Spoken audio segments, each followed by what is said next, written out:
Hi, I'm Judy Crane, and in this free art lesson, I want to show you how to mix some bright luminous colors using a fairly limited palette. So I'm going to start with colors. These are primarily colors that you might want to use in painting a flower, or it relates to actually almost anything. Here I have permanent rose. And this is a translucent color. You can see the how clear that color is. I'm going to mix a little white in with permanent rose, and you have a beautiful, pretty pure pink. To this permanent rose, if I add a little bit of Indian yellow, I start getting an orange. Add some white to that. Here is cad yellow light. Just taking the cad yellow light and adding a little permanent rose to cad yellow light. And there you get another bright yellow.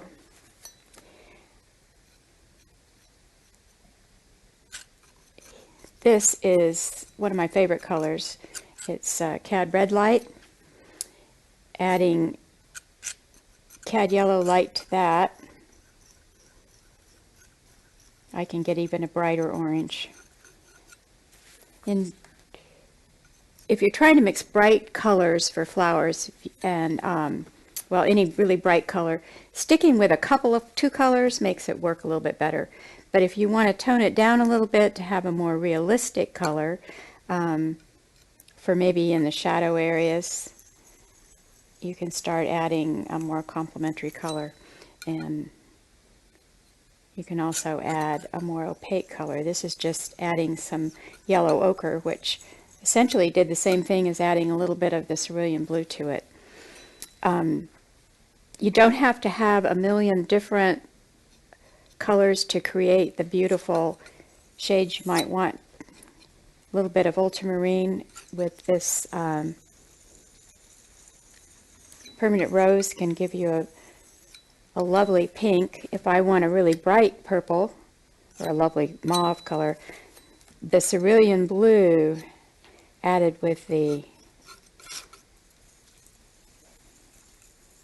permanent rose, and I have a nice dark purple. And sometimes, in order to see what color you really have, if you add a little bit of white to it, you can start to see that this is a much more purple mauve color.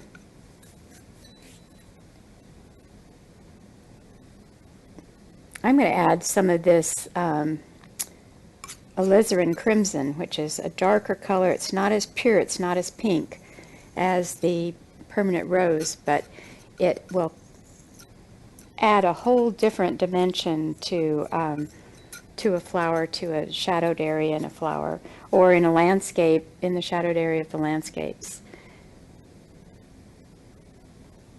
And a bright red.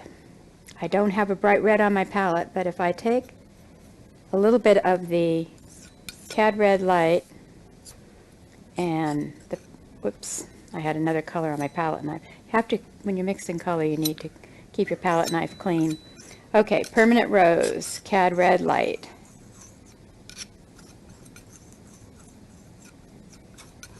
And there I have a pretty nice clear red.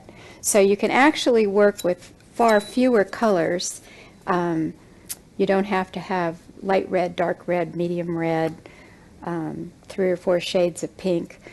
Just by using the permanent rose, a little alizarin crimson, cad red light, and a little bit of yellow, I can create all these beautiful orange and pink and purple colors without needing to introduce colors that might seem unrelated. When you look at this, even though these are all different colors, they're made from the same colors, and so there's a relationship. So this is the basic palette that I would use for making bright luminous flowers. Permanent rose is a big help in giving you the pinkest colors. the CAD red light mix with that can bring in the reds, and using a couple of blues, ultramarine and cerulean, you can create a variety of purples. So you can have a wonderful combination of bright colors. So I hope that you've enjoyed this free art lesson on mixing bright colors, and I will see you again on another free art lesson or on my DVD.